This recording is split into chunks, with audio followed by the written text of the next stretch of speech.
பழத்தோட்ட ஊழியங்கள், கர்த்தரருளின ஊழியங்கள். திராட்சை பழத்தோட்ட ஊழியங்கள், கர்த்தரருளின ஊழியங்கள். அவரில் நிலைத்திருந்து கனி கொடுப்போம், கர்த்தர் வாய்க்க செய்வார். அவரில் நிலைத்திருந்து கனி கொடுப்போம், கர்த்தர் வாய்க்க செய்வார். துதி உமக்கே, துதி உமக்கே, துதி உமக்கே என்றுமே என்றும். துதி உமக்கே, துதி உமக்கே, துதி உமக்கே என்றுமே. சிறியவனை பொழுதிலிருந்தும் எளியவனை குப்பையிலிருந்தும் எடுத்து உயர்த்தி ராஜாக்களோடும் பிரபுக்களோடும் பந்திருக்க செய்கிற அருமை ஆண்டவர் இயேசு கிறிஸ்துவின் இனிதான நாமத்தினாலே இந்த சத்தத்தை கேட்கின்ற அனைத்து தேவனுடைய பிள்ளைகளுக்கும் என்னுடைய அன்பான வாழ்த்துகள். நீங்கள் கோடா கோடியை பெருகுவீர்களாக, உங்களுடைய பிள்ளைகள் கோடா கோடியை பெருகுவார்களாக என்று வாழ்த்துகின்றேன், ஆசீர்வதிக்கின்றேன். பிரித்துக்குரியவர்களே, தேவன் ஏதோ தூரத்தில் இருக்கிறார். அவருக்கெல்லாம் நம்முடைய வாழ்க்கையில் காணப்படுற பிரச்சனைகள், போராட்டங்கள், கஷ்டங்களை குறித்து தெரியுமா எனப்பட்ட ஒரு கேள்வி அடிக்கடி அநேக பிள்ளைகளுடைய மனதிலே எழும்புகின்றது. அதே போல் துன்மார்க்கர் செழிக்கும் பொழுது, துன்மார்க்கர் நீதிமான்களை ஒடுக்கும் பொழுது, அங்கே நீதிமானுடைய உள்ளத்திலே ஒரு கேள்வி எழும்புகிறது. ஆண்டவர் எங்கே இருக்கிறார்? ஆண்டவர் இதையெல்லாம் பார்க்குறாரா? பார்த்தாருன்னா இப்படி அக்கிரமக்காரரை இப்படி நெருக்குவாங்களா? இப்படி செழித்து வாழ்வாங்களா? இதெல்லாம் பல்வாறு கேள்விகள் உள்ளத்தில் எழும்புகின்றன. அதே போல் தேவனுடைய பிள்ளைகள் தோற்று போகின்ற பொழுதும் அநேக கேள்விகள் எழும்புகின்றன. எங்கே எலியாவின் தேவன் என்று சொல்லி நானும் கூட ஆண்டவருடைய அன்பை அறிந்து கொண்டு ஆவிக்குரிய ஓட்டத்தை துவக்க ஆரம்பித்த பொழுது எனக்கு இந்த ஊழிய உலகத்தை குறித்து எதுவுமே தெரியாது. ஆவிக்குரிய வாழ்க்கையின் அரிச்சுவடிகளே எனக்கு தெரியாது. ஆனாலும் ஆண்டவரை நான் நேசித்தேன். ஒவ்வொரு நாளும் குறைந்தபட்சம் 2.5 மணி நேரமாவது ஜெபிக்க வேண்டும் என்று எனது ஆவிக்குரிய தகப்பன் திரு வின்சென்ட் பால் எபனேசர் அவர்கள் கற்றுக் கொடுத்துருந்ததுனால டெய்லி நான் 2.5 மணி நேரம் ஜெபம் பண்ணுவேன். இப்போ நிறைய பிரச்சனைகள், நிறைய போராட்டங்கள் எனக்கு வந்தன. என்னுடைய படிப்பில், என்னுடைய விளையாட்டு அந்த கரியரில், இன்னுமா குடும்ப வாழ்க்கையில், ஃபைனான்ஸில் நிறைய தோல்விகளை நான் சந்தித்தேன். அப்பொழுதெல்லாம் சாத்தா என்கிட்ட காமிப்பான், பாரு ஆண்டவர் எங்கே இருக்கார், நீ எவ்வளோ அதிகமாக ஜெபம் பண்ணுற, உனக்கு எவ்வளோ அதிகமான தோல்வி பார். மனம் போல போக்கில் போகிறவங்களாம் எவ்வளோ சந்தோஷமாக இருக்கிறாங்க, வெற்றி பெறுறாங்க, முன்னேறுறாங்க. நீ கர்த்தருக்கு பயந்து வாழ்கிறவன் வாழ்க்கையில் பாரு அடி மேலே அடி என்று அவன் எனக்கு இதில் பேசி கொண்டே இருப்பான். அந்த நேரத்தில் என்னுடைய விசுவாசத்தை காத்துக்கொள்வது மிகவும் கடினமான ஒரு காரியமாக இருந்தாலும் அந்த கிருபையினாலே நிலை நிற்க ஆண்டவர் எனக்கு உதவி செய்தார். இருப்பினும் சத்துருவானவன், பார் நீ ஆண்டவரை தேடி உனக்கு ஒன்றும் கிடைக்கவில்லை, ஆண்டவரை தேடாதவர்களோ செழித்து வாழ்கிறார்கள் என்று அந்த ஆயுதத்தை பயன்படுத்தி கொண்டே இருந்தான். என்னிடத்தில் போராடி கொண்டே இருந்தான். இப்பொழுது வருடங்கள் கடந்து போய்விட்டன, காலங்கள் கடந்து போய்விட்டன. நம்ம அடிக்கடி சொல்கிற மாதிரி காலச்சக்கரங்கள் சுழன்று சுழன்று வருகின்றன. இப்பொழுது ஆண்டவர் என்னையும் ஆசீர்வதித்திருக்கிறார். அவரை தேடினபடினால்தான் என்னை ஆசீர்வதித்திருக்கிறார், என்னை உயர்த்தி இருக்கிறார், என்னை ஒரு ஊழியக்காரனாக மாற்றி இருக்கிறார், பிரோஜனமான ஒரு பாண்டமாக மாற்றியிருக்கிறார் என்று சொல்லி என்னாலே உறுதியாக சொல்ல முடியும். அன்றைக்கு பிசாசு என்னிடத்தில் கேட்ட கேள்விகளுக்கு என்னிடத்தில் பதில் இல்லை. ஆனால் இன்றைக்கு எனக்கு பதில் இருக்கிறது. பாரு, நான் ஆண்டவரை தேடினபடினால்தான் கர்த்தர் என்னை இவ்வளவு ஆசீர்வதித்திருக்கிறார் என்று சொல்லி. பிரியத்துக்குரியவர்களே, இதுபோல கேள்விக்குறிகள் மத்தியில் இருக்கிற அநேகர் உண்டு. தேவனுடைய பிள்ளைகள் உண்டு, புடமிடப்படுகிற பிள்ளைகள் உண்டு. யோசேப்பை போல, தாவீதை போல, யோபுவை போல பல பாடுகள் மத்தியிலே கடந்து போகின்றவர்கள் உண்டு. அவர்களெல்லாம் உற்சாகப்படுத்த வேண்டும் என்பதற்காகவே இந்த நாளிலே ஒரு நல்ல செய்தியை கொடுக்க ஆண்டவர் என்னை அழைத்தார். ஆண்டவருடைய சன்னிதானத்தில் அமர்ந்திருந்து காத்திருந்து என்ன செய்தியை கொடுக்க வேண்டும் என்று கேட்கிற பொழுது அந்த சம்பவங்களை அப்படியே கண்களுக்கு முன்பதாக ஆண்டவர் கொண்டு வருவார். இதிலிருந்து நீ பேசு, இந்த காரியத்தை குறித்து பேசு என்கிற நினைவுகளை ஆண்டவர் எனக்கு தருவார். அதை வைத்து பேசுகின்ற பொழுது இந்த செய்திகள் உங்களுக்கு ஆசீர்வாதமாக இருக்கின்றன. மாம்சீகத்தில் பேசப்படுகிற செய்திகள் எல்லாம் ஒரு பிரயோஜனத்தையும் கொண்டு வராது. ஆண்டவர் அங்கே மேலே இருந்து அப்ரூவல் கொடுத்தால்தான் அந்த செய்திகள் ஜனங்களுடைய உள்ளத்தில் ஆழமாக பதியும். கேள்விக்குறியோடு வருபவர்களுக்கு சரியான பதில் கிடைக்கும். அப்பொழுது தேவனுடைய ராஜ்யம் அங்கு கெட்டப்படும். இல்லை என்றால் அது எல்லாம் வீணாக போய்விடும். இன்னைக்கு மாளிகைக்கு போயிருந்தேன். அப்போது தண்ணி பாய்ச்சிட்டு இருந்தாங்க. ஒரு சைடில் தண்ணி பாய்ச்சிட்டு இருந்தாங்க, இன்னொரு சைடு ஓசு கீழே தண்ணி போய்கிட்டே இருந்தது, ரோட்டில் போன மாதிரி. செடிகள் பக்கத்தில் இருக்குது, ஆனால் செடிகளுக்கு பாயவில்லை, வீணான இடங்களுக்கு பாய்ந்தது.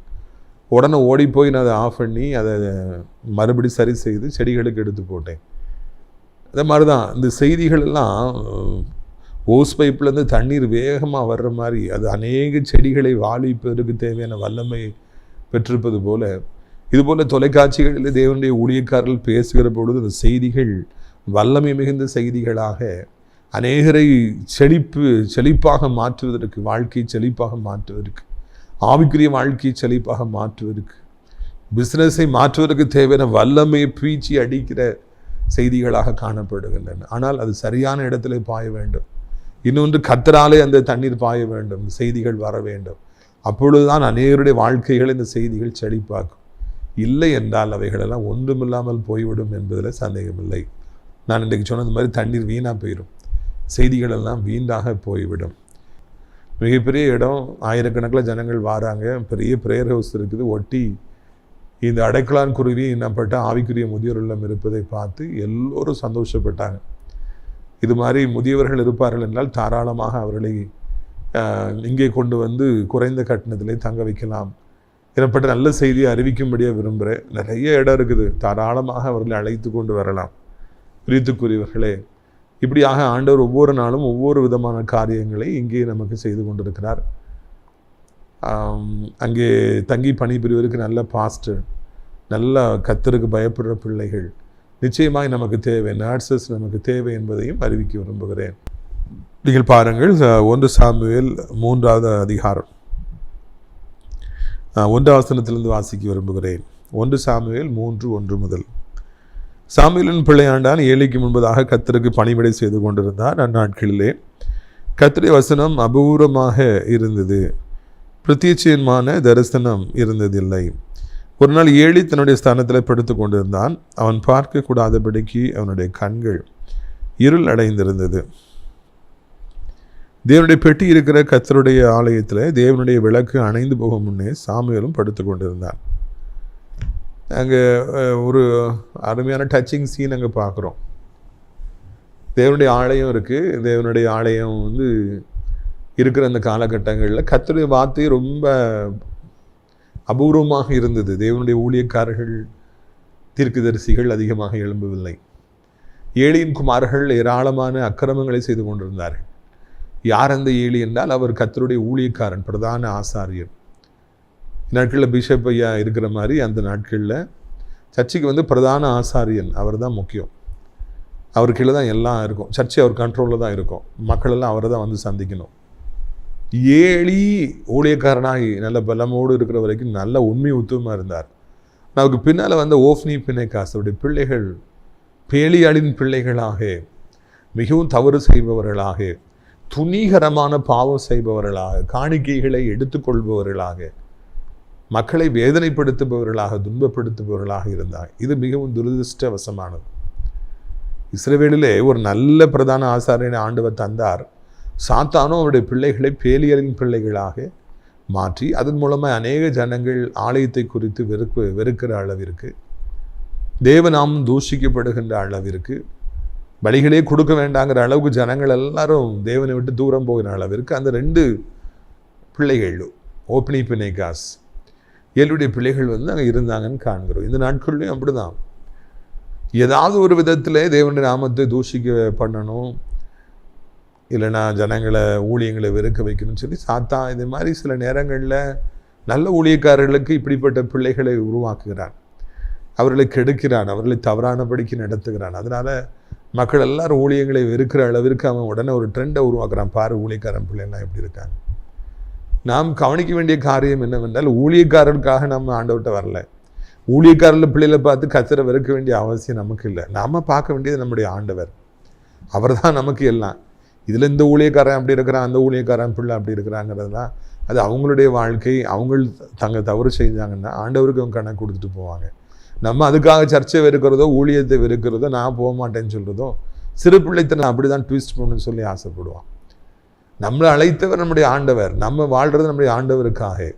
நம்மை தாயின் கருவில முன்குறித்தது நம்முடைய ஆண்டவர். அதனால தான் அதில் இப்படி ஒரு சூழ்நிலை தான் அந்த தாயார் அன்னாள் தன் மகன் சாமுவேலை பிள்ளையாண்டானை எத்தனையோ வருடத்துக்கு பிறகு தவமிருந்து பெற்ற அந்த புதல்வனை அங்கே கொண்டு விட்டு போகிறாங்க. பிள்ளைகள் அப்படி இருக்காங்கன்னு அந்த அம்மா கேள்விப்படாமலே இருந்திருப்பாங்க, அவங்களுக்கு தெரியாமலே இருந்திருக்கும். ஏன் அந்த சர்ச்சிலே கொண்டு விட போகிற அந்த தகப்பனுடைய பிள்ளைகள் எப்படி மோசம் தெரியுமா, கெட்டு போயிடும் அப்படி எப்படின்னு சொல்லியிருப்பாங்க, ஆணம் போனன்னு சொல்லியிருப்பாங்க. அந்த அம்மா அதெல்லாம் கவலைப்படலை. நான் ஆண்டவர்கிட்ட கேட்டேன், ஒரு குழந்தையை கேட்டேன், ஒரு ஆண் குழந்தை கொடும், ஊழியத்துக்கு நான் கொடுப்பேன், நான் ஆலயத்தில் விடுவேன்னு சொன்னேன், நான் விட்டு போகிறேன். அம்மா அப்படி இருக்கான் இப்படி இருக்கான், ஆலயத்தில் இப்படி அநியாயம் நடக்கு அப்படி அநியாயம் நடக்கு, அதெல்லாம் எனக்கு தேவையில்லை. அந்த அம்மா நான் ஆண்டவர்கிட்ட ஒப்பு கொடுத்தேன்னு அவங்க போயிட்டே இருந்தாங்க. அண்ணால இழுத்தது நம்ம பாடத்தை படிக்கணும். சர்ச்சுக்குள்ளே இன்றைக்கி அந்த பார்ட்டி இந்த பார்ட்டி, இவங்க இப்படி பண்ணுறாங்க இவங்க அப்படி பண்ணுறாங்க, ட்ரான்ஸ்ஃபர் அப்படி போடுறாங்க, அப்பாயின்மெண்ட் இப்படி நடக்கு அப்படி நடக்கு, என்னெல்லாமோ நடக்குன்னு மக்கள் பேசுகிறாங்க. நம்ம அதெல்லாம் கவனம் செலுத்த வேண்டாம். ஆண்டவர் தான் சபைக்கு தலைவர், அவருக்காக தான் நம்ம சர்ச்சுக்கு போகிறோம், அவருக்கு தான் காணிக்கை கொடுக்குறோம், அவரை தான் நம்ம பார்க்கணும். ஊழியக்காரன் அவங்க எப்படி பண்ணுறாங்க, பிள்ளைங்க எப்படி இருக்காங்க, இதெல்லாம் நமக்கு தேவையில்லாத காரியங்கள். போகிறோமா, ஒரு சர்ச்சுக்கு போகிறோமா, மெசேஜ் கேட்குறோமா, கர்த்தரை ஆராதிக்கிறோமா, நம்ம காணிக்கையை போடுறோமா, வந்துக்கிட்டே இருக்கணும். அங்கே போயிட்டு அது இப்படி இருக்குது இது இப்படி இருக்குது சொத்தை கித்தன்னு சொல்லக்கூடாது. சமீபத்தில் நம்முடைய ஓல்டேஜ் ஹோமில் இருக்கிறவங்களெல்லாம் ஒரு சர்ச்சுக்கு அனுப்பி வச்சோம். முதல்ல அவங்க போயிருக்கிறாங்க, நல்ல பெரிய சர்ச்சு, ஆராதனை நடக்குது. முடிஞ்ச உடனே அங்கே போதகருக்கு ஒரு டீமும் அங்கே எய்த்தாப்பில் இருக்கிறவங்களாம் ஒரு டீம், பயங்கரமாக சண்டை. இப்போ இவங்களாம் போயிட்டுன்னு சொன்னாங்க, ஐயா இப்படி சண்டை நடக்கு அப்படி சண்டை நடக்கு. நான் தான் சொன்னேன், அவங்களெலாம் பார்க்க வேண்டாம், நீங்கள் ஆண்டவரை பாருங்கள், அவர் தான் சபைக்கு தலைவர். இந்த ஒரு மனநிலைமை இன்றைக்கி அனைத்து கிறிஸ்தவ மக்களுக்கும் தேவை. நம்ம சர்ச்சைக்கு போனால் ஆண்டவரை பார்ப்போம். ஊழியக்காரர்கள் மனிதர்கள் தான், அவர்கள்ட்ட குறைகள் இருக்கலாம், பிள்ளைகள் மோசமாக இருக்கலாம், சபையில் 1000 தவறுகள் நடக்கலாம், அதெல்லாம் கர்த்தர் பார்த்துக்கிடுவார், ஏன்னா அவர் தானே தலைவர். நம்ம ஆண்டவரை மாத்திரம்தான் பார்க்கணும், சர்ச்சுக்கு போகணும் வரணும். அங்கே சாமீரணப்பட்ட பிள்ளையாண்டான் அங்கே படுத்திருக்கின்றான். கர்த்தருடைய வார்த்தைகள் அபூர்வமாயிருச்சு. ஏலிக்கு கண்ணு தெரியாமல் போயிருச்சு. அதுதான் அந்த பிள்ளைகளுக்கு ரொம்ப பெரிய அட்வான்டேஜ் ஆயிருச்சு. இவர் கண்ணு தெரியாமல் கிடக்காரு கிழவே அப்பாவை, நம்ம இஷ்டத்துக்கு ஆட்டம் போடலாம், நம்ம வாலிபமாக இருக்கிறோம் முறுக்காக இருக்கிறோம்னு சொல்லிட்டு அவங்க இஷ்டத்துக்கு ஆட்டம் போடுறாங்க. ஏலியுடைய பிள்ளைகள் கெட்டு போனதற்கு முக்கிய காரணம் அப்பாவுக்கு கண்ணு தெரியாது, அவங்க என்ன அநியாயம் பண்ணாலும் அப்பாவால் பார்க்க முடியாது. அப்படின்னு அவங்க ஒருவேளை அப்பாவுடைய பலகீனத்தை அவங்க அட்வான்டேஜாக எடுத்திருக்கலாம் அப்படின்னு நம்ம யோசிக்கலாம். பெற்றோர்களுடைய பலகீனம் நமக்கு அட்வான்டேஜ் கிடையாது, அது நமக்கு வேதனை. நம்ம அம்மா அப்பாவுக்கு உடம்பு சரியில்லை, ஒருவேளை ஆண்டவர் கோபத்தினால அந்த ஏலியுடைய கண்களை அடைச்சிருக்கலாம். உன் பிள்ளையில பண்ணுற அக்கிரமத்தை நீ பார்க்காமலையா இருக்கிறேன்னு சொல்லிட்டு அந்த கண்ணை உனக்கு வேண்டான்னு கண்ணை க்ளோஸ் பண்ணி விட்டுருக்கலாம். அந்த பிள்ளைகளுக்கு கொஞ்சம் உணர்வு இருந்தால் அதெல்லாம் பார்த்து மனம் திரும்பியிருப்பாங்க. நம்ம அப்பாவுக்கு நம்ம செய்கிற பார்த்தால தான் கண்ணு தெரியாமல் போயிடுச்சோன்னு சொல்லி அவங்க ஃபீல் பண்ணியிருந்தாங்கன்னா அவங்க திருந்திருப்பாங்க. வாலிப பிள்ளைகளே, உங்களுடைய வீட்டில் உங்கள் அம்மா அப்பாவுக்கு வியாதி வருது, பண நெருக்கடி வருதுன்னா அது உங்களை கிறிஸ்துவண்டை நடத்துவதற்கான ஒரு வாசலாக ஒரு வாய்க்காலாக இருக்கணும். மாறாக பாவத்திற்கு வழி நடத்துகிற ஒரு வாய்க்காலாக மாறிடக்கூடாது. நான் காலேஜில் வாத்தியராக இருக்கிறதுனால நிறைய பசங்களை பார்ப்பேன், வருஷம் விதவிதமாக பையங்க வருவாங்க. அதில் சில பையங்க ரொம்ப சேட்டை பண்ணுவாங்க. என்னடா இவ்வளோ சேட்டை பண்ணுற, என்னடா உனக்கு பிரச்சனை? அவங்க அந்த சேட்டை பண்ணுற பிரச்சனை பையங்க எல்லாமே பிரச்சனை பண்ணுற பையங்க எல்லாருக்குமே பிரச்சனை பின்னால் அவங்க வீட்டில் ரொம்ப இருக்கும். அம்மா இருக்க மாட்டாங்க, அப்பா இருக்க மாட்டாங்க, அப்பா ஓடி போயிருப்பார், அம்மா போயிருப்பான், ரொம்ப கஷ்டம் இருக்கும். அப்போ அவங்க என்ன சொல்கிறாங்க, எங்கள் வீட்டில் ஒரே பிரச்சனை, நிம்மதியே இல்லை, காலேஜுக்கு வந்தாலாவது நான் ஜாலியாக இருக்கணும் தான் அப்படி பண்ணுறேன். இல்லை இது தவறான ஒரு காரியம். நம்ம வீட்டில் பிரச்சனை இருக்குன்னா அந்த பிரச்சனைகள் கிறிஸ்துவின் பக்கமாக, சபைக்கு தலைவராகிய ஆண்டவர் இயேசு கிறிஸ்துவின் பக்கமாக நம்மளை இழுத்து செல்லணும். அப்பாவுக்கு கண்ணு தெரியல, பெரிய ஆசாரியராக இருக்காங்க, ஐயோ அப்போ நம்ம உண்மை உத்தமாக இருக்கணும், அப்பாவை தாங்கணும் அப்படின்னு அந்த பிள்ளைகள் நினச்சிருக்கலாம் இல்லையா? அவங்க அப்படி திருந்திருக்காக ஆண்டவர் அப்படி அப்பாவுடைய கண்ணை மூடி வச்சிருக்கலாம் இல்லையா? வீணாக போகிறது. அப்பா அவருடைய கண் தெரியாமல் போனது அவங்களுக்கு ஒரு மாற்றத்தை கொண்டு வரல, மாறாக அட்வான்டேஜ் எடுத்துக்கிறாங்க. கணவனுக்கு கண்ணு தெரியல, நம்ம இன்னும் அநியாயம் பண்ணும், அக்கிரமம் பண்ணும். சில நேரங்களில் கர்த்தர் நம்மை திருத்துவதற்காக சில சிச்சைகளை கொடுக்கும் பொழுது நம்ம உடனே திருத்திக் கொள்வோம் என்றால், அது அவர் பக்கமாக நம்மை கொண்டு செல்வோம் என்றால் பரலோகத்திலே தேவனுடைய நாம் மகிமைப்படும்.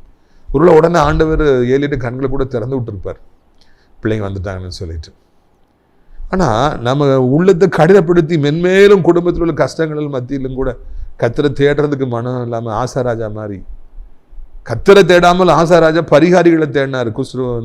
காலில் இருக்கிற இந்த வழிகள் எல்லாம் தீர்றதுக்கு மனம் திரும்பணும்னு ஆசாராஜா கடைசி வரைக்கும் நினைக்கல, பரிகாரிகளை தேட. அதே மாதிரி நாமளும் இன்னைக்கு பாவங்களை தேடி நம்ம போவோம் அப்படின்னா இந்த வாழ்க்கையில் மென்மேலும் தான் வேதனைகள் வருங்க. குடும்பத்தில் ஒரு பிரச்சனை வந்துருச்சு, ஒரு வியாதி வந்துருச்சு, பிஸ்னஸில் ஒரு அடி விழுந்துருச்சு, ஏதோ ஒரு பிரச்சனை வந்துருச்சுனால கத்தரை நம்ம தேடுவோம்.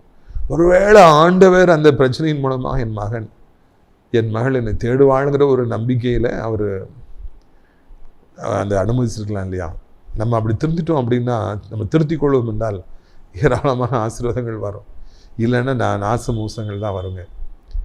இங்கே இந்த மாதிரி நிலைமையில் இந்த ஏலிகிட்ட நம்ம பார்க்குறோம் நல்ல காரியம். கண்ணு தெரியாமல் போனாலும் அவர் நான் ஊழியத்துக்கு வரலை, நான் சர்ச்சுக்கு வரலை, என் பிள்ளைகள் இப்படி இருக்காங்க, எனக்கு அந்த பிரச்சனை, நான் அங்கே போனால் கூட யாராவது கையை பிடிச்சி கையிலாக கொடுக்க வேண்டியிருக்குது, எனக்கு யாரையாவது நான் தேடுறேன் அப்படிலாம் அவர் சொல்லலை. கண்ணு தெரியாமல் போனாலும் பரவாயில்ல, செத்தாலும் பரவாயில்ல, நான் ஆலயத்தில் தான் படுத்திருப்பேன். வீடு நல்ல பெரிய வீடாக இருந்திருக்குங்க ஏலிக்கு. அங்கே எல்லாம் நல்லா சுகமாக படுத்துருந்துருப்பாங்க, ஏசி போட்டு படுத்துருந்துருப்பாங்க. இவரும் ஆலயத்தில் படுத்து கிடக்க, தரையில் படுத்து கிடந்திருப்பார். வயசானவர், பெரிய குண்டாக இருப்பார் ஏலி ஐயா. நல்லா படுத்து கிடக்கிறார், சர்ச்சுக்குள்ளே படுத்து கிடக்கிறார். கொஞ்சம் தூரத்தில் அவருடைய ஆவிக்குரிய மகன், அண்ணால் அவர் பெற்றெடுத்த பிள்ளை, தீர்க்கதரிசியாக எதிர்காலத்தில் இஸ்ரவேலை கலக்க போகிறவர், அவரும் பிள்ளையாண்டான சின்ன பையனை அவரும் படுத்து கிடக்கிறார். இவங்க தான் காவல், இந்த சர்ச்சுக்கு இவங்க 2 பேரும் தான் காவல். வீட்டுக்கு நாய்கள் காவலாக இருப்பது போல் ஆலயத்திற்கு இவங்க 2 பேரும் காவலாக இருக்கிறாங்க. என்னதொரு உண்மையும் உத்தமமான ஒரு உள்ளம் இருக்கும் என்றால், ஒரு வயதான மனிதன் நான் என்ன ஆனாலும் சரி சர்ச்சில் தான் கிடப்பேன் அப்படின்னு அங்கே கிடக்காரு. ஒரு சின்ன பிள்ளை தாயுடைய பொறுத்தலை நிமித்தமாக எங்கள் அம்மா சொல்லியிருக்கிறாங்கன்னு சொல்லி அந்த பிள்ளையும் அந்த சர்ச்சிலே படுத்து கிடக்குது. வயதான ஒரு மனிதன், சின்ன பையன், 2 பேருமே ஆண்டவருக்காக அர்ப்பணித்து அந்த இடத்துல படுத்து கிடந்தாங்க. வயசு என்னங்க வயசு? கத்திரை தேடுறதுக்கு வயசு என்ன வயசு? கத்திரை ஊழியத்தை செய்கிறதுக்கு வயசு என்ன வயசு வேண்டி கிடக்குது? எல்லாருக்குமே ஆண்டவருடைய அழைப்பு இருக்குங்கிறது இந்த சாப்டர் பல இடங்களில் நமக்கு வெளிப்படுத்துகிறது. நம்முடைய தானியேல் ஐயா பாபிலோனில் உயர்ந்த இடத்துல இருந்து, ராஜாவுக்கு அடுத்த இடத்துல இருந்தாலும் அவர் எருசலேமுக்கு நேராக கையை நீட்டி அப்படி தான் டெய்லி ஜெபம் பண்ணிட்டு இருந்தார். நம்முடைய உள்ளமானது ஆலயத்தில் இருக்கணும், தேவனுடைய வீட்டில் இருக்கணும். ஏலியுடைய நல்ல குணம்னு அங்கே தான் படுத்து கிடப்பேன், செத்தாலும் பரவாயில்ல அங்கே தான் கிடப்பேன்னு அவர் கிடந்தார். அந்நாள் தாயால் ஜெபிக்க வரும்பொழுதும் அவர் அங்கே தான் உட்கார்ந்துருந்தார். ஒரு பக்கம் கர்த்தருடைய தரிசனம் இல்லை, ஒரு பக்கம் ஓப்னி பிணைகாசுடைய அட்டகாசங்கள், அக்கிரமங்கள், துணிகரமான பாவங்கள். ஒரு பக்கம் அங்கே கர்த்தருடைய வார்த்தையே இல்லை, பஞ்சகாலம், அங்கே இருளான ஒரு காலம் எல்லாம் இருந்தாலும், இன்னொரு பக்கம் அந்த வயதான கலவராகிய ஏலி ஆசாரியர் இருந்ததுனால நான் கர்த்தருடைய ஆலயத்தில் தான் படுத்து கிடப்பேன். என் பிள்ளைங்க எப்படி இருந்தாலும் என்ன, எது எப்படி இருந்தாலும் நான் கர்த்தருக்காக நான் இருப்பேன், நான் உயிருக்கு வரைக்கும் நான் அவருக்காக ஊழியம் செய்வேன். என்ன உத்தமமான எண்ணங்கள் இருப்பதை காண்கிறேன். எவ்வளவோ தேவனுடைய புருஷர்கள் எல்லாம் நமக்கு முன்மாதிரிகளாக இருக்கிறாங்க. அவங்க அங்கே தான் படுத்திருக்கணும்னு சொல்லிட்டு படுத்திருந்தாங்க. அந்த அர்ப்பணிப்பான உள்ளம் இல்லாதபடிக்கு நம்ம ஆலயத்துக்கு வர முடியாது. அர்ப்பணிப்பான ஒரு உள்ளம் இல்லாதபடிக்கு காலை எழுந்து டெய்லி ஜெபம் பண்ண முடியாது. அர்ப்பணிப்பான உள்ளம் இல்லாதபடி ஒரு ஊழியத்தில் நிலைத்திருக்க முடியாது. அர்ப்பணிப்பான ஒரு உள்ளம் இல்லாதபடி ஒரு ஊழியக்காரனுக்கு கடைசி வரைக்கும் செருப்பாக இருக்க முடியாது. அர்ப்பணிப்பான ஒரு உள்ளம் இருக்காதபடிக்கு கிறிஸ்துவுக்குள்ளே கடைசி வரைக்கும் நான் நிலைத்திருக்க முடியாது. நல்ல மனிதர்களாக நான் வாழ முடியாது, பிறருக்கு உதவிகளை செய்ய முடியாது. ஏலி நல்ல மனிதனாக பேசிக்க இருந்ததுனால தான் அவர் கடைசி வரைக்கும் ஆலயத்தில் இருந்தார். எது எப்படி இருந்தாலும் ஆலயத்தில் தான் இருப்பேன்னு அவர் கனி கொடுத்து கொண்டிருந்தார். அர்ப்பணிப்பு அங்கே தேவைப்படுகிறது. நம்முடைய மனதில் அர்ப்பணிப்பு இருந்தால் தான் பெற்றோர்களை கடைசி வரைக்கும் நம்ம பாதுகாப்போம். அவங்க பெட்ரிடன் ஆனால் கூட நம்ம அவங்கள பாதுகாப்போம். அர்ப்பணிப்பான உள்ளம் இருக்கும் பொழுது தான் ஒரு புருஷன் தன் மனைவியை கடைசி வரைக்கும் பாதுகாக்கிறான். அர்ப்பணிப்பு அங்கே இருக்கிற பொழுதுதான், அது மேலே ஒரு ஈர்ப்பு இருக்கிற பொழுதுதான், அந்த அர்ப்பணிப்பு உண்மையாக இருக்கிற பொழுதுதான் எல்லாமே நடக்குது. வெள்ளைக்காரங்க அவ்வளோ அர்ப்பணிப்போடு இருந்ததுனால தான் மிஷினரிகளாக வந்தாங்க. சானார்பத்துங்கிற இந்த ஊரை 10 குடும்பங்கள் மாத்திரமே இருந்தது, சின்ன ஊரை நாசரத்தாக மாற்றி இன்னைக்கு இவ்வளோ மக்கள் நன்மை பெற்றிருக்கிறாங்க. காரணம் என்னுடைய அர்ப்பணிப்பு. செல்வ வாழ வேண்டிய அந்த வெள்ளைக்கார மிஷினரிகள் எங்கே வெயிலில் அவதிப்பட்டு கஷ்டப்பட்டு துன்பப்பட்டு, ராகலண்ட் ஐயர்லாம் தொப்பியில் கஞ்சி வாங்கி அதை குடிச்சு தலையில் வைக்கிற தொப்பி எவ்வளோ அழுக்காக இருந்திருக்கும், அதை குடிச்சு அப்படிலாம் எத்தனையோ தியாகங்களை செஞ்சாங்க. ஆனாலும் கூட இங்கேயே மறிச்சாங்க, கோதுமை மணிகளை விழுந்தாங்க. காரணம் என்ன? அர்ப்பணிப்பு, ஊழியத்தை குறித்த அர்ப்பணிப்பு. இன்னைக்கு ஊழியத்தில் அப்படி அர்ப்பணிப்பு உள்ள பிள்ளைகள் தேவை. சபைக்கு அவ்வளவு அர்ப்பணிப்பு உள்ளவர்கள் தேவை. என்ன நடந்தாலும் சரி, நான் பின்வாங்க மாட்டேன், சபையில் நான் இருப்பேன், இந்த ஊழியத்தில் நான் இருப்பேன், என்ன நடந்தாலும் சரி இந்த ஊழியத்துக்காக நான் உழைப்பேன், இந்த ஊழியத்தை தாங்குவேன். அதைத்தான் ஏலியும் அங்கே சாமுவேலும் சொல்லி கொடுக்குறாங்க. அப்படி அவங்க தங்கியிருந்ததுனால என்ன நடக்கு தெரியுமா? அப்படி அவங்க இருக்கிறாங்க, அங்கே விளக்கு அணையலை, எல்லாரும் படுத்திருக்கும் பொழுது 4ஆம் வசனத்தை பாருங்கள். அப்பொழுது கர்த்தர் சாமுவேலை கூப்பிட்டார். அதற்கு அவன், இது இருக்கிறேன் என்று சொல்லி ஏலியின் இடத்துல ஓடி, இது இருக்கிறேன், என்னை கூப்பிட்டீரே என்றான். அதுக்கு அவன், நான் கூப்பிடவில்லை, திரும்பி போய் படுத்துக்கொள் என்றான். அவன் போய் படுத்துக்கொண்டான். பார்த்தீங்களா? இப்படி ஒரு சூழ்நிலை இருந்ததுனால தான் இப்படி அர்ப்பணிப்பை பார்த்த ஆண்டவர் ராத்திரி நேரத்தில் உலகமே தூங்கி போன பின்பு அவர் அந்த இடத்துக்கு வரார். ஆண்டவர் வானத்திலேருந்து இறங்கி பூமிக்கு வரார். எங்கே வராரு? அவருடைய வீடாகிய ஆலயத்துக்கு வரார். ஆலயத்தை ஒரு நாள் அற்பமாக நினைக்காதீங்க. ஆலயத்துக்கு விரோதமாக, ஊழியக்காரனுக்கு விரோதமாக ஒரு காலம் செயல்படாதீங்க. ஆண்டவர் அங்கே தான் இறங்கி வருவார்.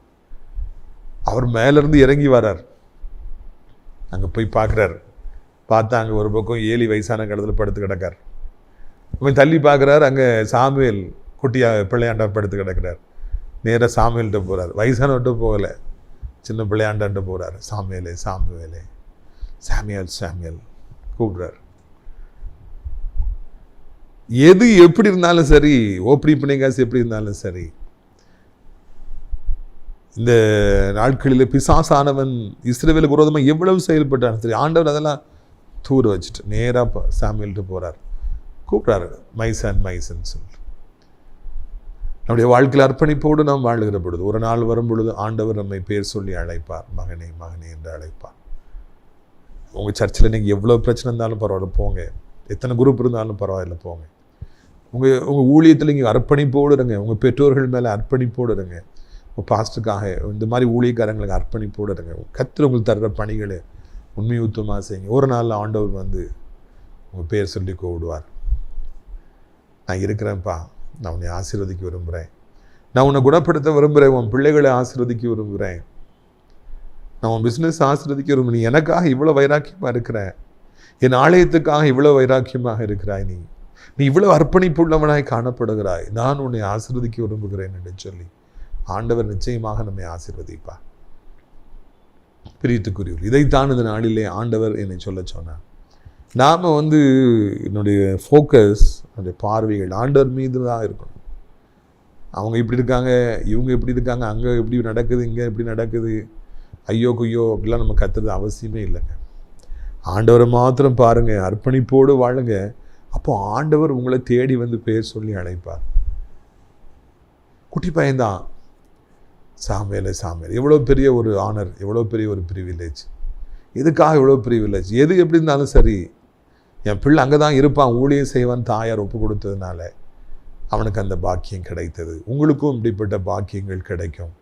ஆண்டவர் வந்து உங்களை பேர் சொல்லி அழைக்கிற பொழுது அதுக்கு பிறகு உங்களுடைய பிஸ்னஸ் தோல்வியாக இருக்குமா, குடும்பம் தோல்வியாக இருக்குமா, பிள்ளைகள் தோல்வியாக இருப்பாங்களா, உங்களுக்கு வியாதி வருமா, உங்களுக்கு கஷ்டம் வரும், ஒன்றும் வராதுங்க.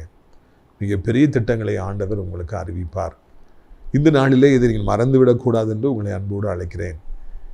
ஆண்டவர் சாமுவேல் அழைத்தது போல உங்களையும் பேர் சொல்லி அழைக்கிறார். ஒருவேளை இதுக்கு தொடர்ச்சியான செய்தியை நாம் தொடர்ந்து பார்க்கலாம். இந்நாளில் நீங்கள் தைரியப்படுங்கள், உங்களை பலப்படுத்துங்கள், அப்பொழுது கிறிஸ்து பெரிய காரியங்களை செய்வார். உங்களுக்காக நான் ஜெபிக்கும்படியாக விரும்புகிறேன். கண்களை மூடுவீர்களா? அப்பா பிதாவே, இந்த நாளுக்காக நன்றி நன்றி நன்றி நன்றி. இந்த நாளிலும் கூட அருமையான ஒரு சத்தியத்தை கேட்க ஆண்டவர் உமக்குள்ளே நாங்கள் பலன்குள்ளே எங்களுக்கு நீங்கள் உதவி செய்தீங்க, நன்றி. சர்ச்சில் இன்றைக்கி 1000 பிரச்சனைகள் இருக்கலாம், 1000 குரூப் இருக்கலாம், 1000 போட்டிகள் பொறாமைகள் இருக்கலாம், பழி வாங்குதல்கள் இருக்கலாம்.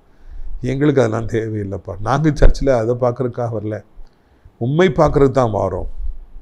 சபையின் தலைவர் நீர் அல்லவோ, உங்களுடைய சரீரம் அல்லவோ, உண்மை தான் நாங்கள் பார்க்கணும் ராஜா. அர்ப்பணிப்பு எங்களுக்கு தேவை. அர்ப்பணிப்போடு எல்லா காரியங்களையும் செய்ய ஆண்டவரே நீங்கள் உதவி செய்யுங்க. அப்படி நாங்கள் அர்ப்பணிப்போடு செயல்படுகிற பொழுது எங்களை தேடி வந்து பெயர் சொல்லி அழைக்கிற ஆண்டவராக இருக்கிறேன், நன்றி. இன்றைக்கி இந்த டிவி மூலமாக எத்தனையோ பேரை தேடி அவருடைய வீட்டுக்கு செல்கிறீங்க, அதற்காக நன்றி. ஒவ்வொருவரையும் பேர் சொல்லி அழைங்கப்பா. முக்கியமாக வியாதிப்பட்டுக்கிற பிள்ளைகளை தேடி போய் பேர் சொல்லி அழைத்து, நீ இது வரைக்கும் கட்டில் படுத்து கிடந்தது போதும், வியாதிப்பட்டிருந்தது போதும், உனக்கு புண்ணு இருந்தது போதும், உனக்கு கட்டிகள் இருந்தது போதும், எந்தி வா அப்படின்னு சொல்லிட்டு அவர்களை நீங்கள் கர்த்தாவே நீங்கள் அழைத்து கொள்ளுங்க, அவர்களை சுகப்படுத்துங்க. சுகமாக்கப்பட முடியாத வியாதிகள் எத்தனையும் இருக்கலாம், கர்த்தர் சுகம் தாருங்க. ஆண்டவரே, நீங்கள் இந்த நாளிலே விட முடியாத குடிப்பழக்கத்தில் இருப்பவர்களுக்கு அந்த போதையிலிருந்து விடுதலை தாருங்க. நல்ல கனி கொடுக்குற மரங்களாய் மாட்டி போடுங்க, வெட்டி போட்டுறாதீங்க. கனி கொடுக்க முடியல, வேலைக்கு போக முடியல, சம்பாதிக்க முடியல, ஐயோ எனக்கு இத்தனை வயதாயிடுச்சு, இன்னும் எனக்கு கவர்மெண்ட் ஜாப் கிடைக்கல, எனக்கு அந்த ஜாப் கிடைக்கல, சம்பளம் வரலை, என்ன செய்வேன்? தவிக்கிற பிள்ளைகள், மன உளைச்சலோடு காணப்படுற பிள்ளைகளுக்கு எப்படியாவது வேலையின் காரியங்களே ஒரு அற்புதத்தை செய்யுங்க. வீசா கிடைக்கணும்னு சொல்லுங்கள். வயிற்றுக்குள்ளே பிரச்சனை, முதுகலை பிரச்சனை, தலைக்குள்ளே பிரச்சனை, காலில் பிரச்சனை, முட்டில் பிரச்சனை, எனக்கு அங்கே பொண்ணு இங்கே பொண்ணு, இங்கே கட்டி, அந்த வாதம் இந்த வாதம் அப்படின்னு சொல்லி தவிக்கிற பிள்ளை ஒவ்வொருவருக்கும் கர்த்தர் உதவி செய்யுங்க. இசப்பா, பண நெருக்கடிகள் இந்த நாட்களிலே அப்படியே அநேகர் நெருக்குது ராஜா. இசப்பா, பணம் இல்லாதபடிக்கு தருத்திரத்தில் சாத்தா எல்லா தேவனுடைய பிள்ளை நெருக்கிறான். இப்படி பிள்ளைகளுக்காக ஒரு ஆசீர்வாதமாக நீரூற்று பாயும்படியே செய்யுங்க. வாசலில் கிடக்கிற பாறாங்கற்களை நீங்கள் விலக்கி போடுங்க. இயேசுவின் நாமத்தினாலே உங்களுடைய பிள்ளைகள் செய்கிற தொழில்கள் கோடாக்கூடைய பெருகட்டும். கடன் பாரங்கள் இன்றைய முடிவுக்கு வரட்டும். வட்டி கடன்கள், இஎம்ஐகளுக்கு ஒரு முடிவு வரட்டும். எதிர்பார்க்கிற காரியங்களை கர்த்தாவே நீங்கள் வாய்க்கு செய்யுங்க. இயேசுவின் நாமத்தினாலே அடையாளங்களும் அற்புதங்களும் நடப்பதாக, அதிசயங்கள் நடப்பதாக என்று சொல்லி கர்த்தாவே கெஞ்சுகிறோம். வானத்தையும் பூமியும் படைத்த கர்த்தர் ஆண்டவரை, இன்றைக்கு ராஜா, இன்றைக்கு இப்பொழுது ராஜா ஆண்டவரே, நீ ஒரு மாற்றத்தை கொண்டு வர வேண்டும் என்று சொல்லி கெஞ்சுகிறோம். இயேசுவின் ரத்தம் ஜெயம், இயேசுவின் ரத்தம் ஜெயம், இயேசுவின் ரத்தம் ஜெயம். இயேசுவின் ரத்தத்தினால கர்த்தாவே நீங்கள் இறங்கி நம்முடைய பிள்ளைகளுக்கு வருமானத்துக்கான ஒரு வழிகளை உண்டாக்க, கடன் பாரங்களை நீக்கிங்க, நிந்தைகளை நீக்கிங்க. வேலை இல்லை, வருமானம் இல்லை, சும்மா இருக்கிறான், ஐயோ எனக்கு சொந்த வீடு இல்லை, பிஸ்னஸ் இல்லை, ஆண்டவரே அது காசு இல்லை, இது காசு இல்லை, தரித்திரங்கள் எல்லாம் ஒரு முடிவுக்கு வரட்டும். கடன் பாரங்கள், வட்டிகள் முடிவுக்கு வரட்டும். குடும்பங்களில் சண்டை, பிள்ளைகள் சரியில்லை, திருமண வாழ்க்கை முடிஞ்சு போச்சு, அப்பா இல்லை, அம்மா இல்லை, திக்கட்ட பிள்ளையாக இருக்கிற, படிக்கிறதுக்கு பணம் இல்லை, தவிக்கிற பிள்ளைகள் உண்டு. 12th ஸ்டாண்டர்ட் முடித்து நல்ல காலேஜில் சேரணும், நல்ல மார்க்ஸ் எடுத்துருக்குறாங்க, பணம் இல்லை, என்ன செய்வாங்க பிள்ளைங்க? நீங்கள் தான் அவர்களை ஆண்டு வாழ வழி செய்ய வேண்டும் என்று சொல்லி கெஞ்சுக்கிறோம். நீங்கள் தான் அவர்களை உயர்த்த வேண்டும் என்று சொல்லி கெஞ்சுக்கிறோம். ஐயா, நீர் அப்படி செய்ய போகிற அன்பிற்காக நமக்கு சோத்திரம். கிருபை தாங்கட்டும், இரக்கம் தாங்கட்டும். ஆண்டவரை, வயதானவர்களுக்கு ஜெபிக்கிறோம், கீழே விழுந்து விடாதபடி 2 கைகளால் ஏந்தி கொள்ளுங்க. விழுந்துடக்கூடாது, எலும்பு முடிஞ்சிடக்கூடாது, படுக்கையில் வந்துடக்கூடாது, அப்படி பலன் குன்றக்கூடாது, கால்களில் பலன் குன்றக்கூடாது. ஐயா, கண் இருளடையக்கூடாதப்பா, பார்த்துக்கொள்ளுங்க. வாலிபர்கள் வாலிபத்து பாவங்கள், மொபைல் அடிக்ஷன், பைக்கில் வேகமாக போகிறது, முட்டினா என்னத்துக்கு ஆவாங்கப்பா, பெற்றோருடைய கனவெல்லாம் நாசமாக போயிருமே, அவளை காத்துக்கொள்ளுங்க. ரட்சிங்க ராஜா, ஞானத்தை தாருங்க. உலகம் முழுக்கிற அத்தனை நாடுகளையும் ஆசீர்வதிங்க, அனைத்து மக்களையும் ஆசீர்வதிங்க, இந்திய நாட்டை ஆசீர்வதிங்க, அனைத்து மதத்தவர்களையும் மொழி பேசுகிறவர்களையும் ஆசீர்வதிங்க. ஆண்டவர், அனைத்து தேவனுடைய பிள்ளைகள், விசுவாசிகள், ஆலயங்கள், திருச்சபைகள், ஊழியக்காரர்கள், பாஸ்டர்ஸ் எல்லாரையும் ஆசீர்வதிங்க. நாசரேத் ராட்சப்புள்ள தோட்ட ஊழியங்களை நேசிக்கிற, நாள்தோறும் நம்முடைய நிகழ்ச்சிகளை பார்க்கிற, அநேகருக்கு அறிமுகப்படுத்துகிற, ஜெபத்தினாலே காணிக்கையாலே தாங்கிற ஒவ்வொரு நல்ல உள்ளங்களையும் ஆசீர்வதிங்க. அடைக்கலான் குருவி ஆவிக்குரிய முதியோரிடத்தில் தங்க அநேக முதியவர்களை அழைச்சிட்டு வாருங்க. அங்கே தங்கி பணிபுரிய நல்லவர்களை அழைச்சிட்டு வாருங்க. மகிமைப்படுங்க. இரட்சகர் இயேசு மூலம் ஜெபிக்கிறோம் நல்ல பிதாவே, ஆமென். என் ஆத்துமாவை கர்த்தரை சோத்திரி, என் முழு உள்ளமே அவருடைய பரிசுத்த நாமத்தை சோத்திரி. என் ஆத்துமாவை கர்த்தரை சோத்திரி, அவர் செய்த சகல உபகாரங்களையும் ஒரு பொழுதும் மறவாதே, ஆமென். நம்முடைய கர்த்தராகிய இயேசு கிறிஸ்துவின் கிருபையும் பிதாவாகிய தேவனுடைய அன்பும் பரிசுத்த ஆவியுடைய அந்யோன்யம் அல்லாத பிரசன்னம் உங்கள் அனைவரோடு இன்றைக்கு சில காலங்களிலும் நிலைத்திருப்பதாக. அல்லேலூயா, அல்லேலூயா. God bless you.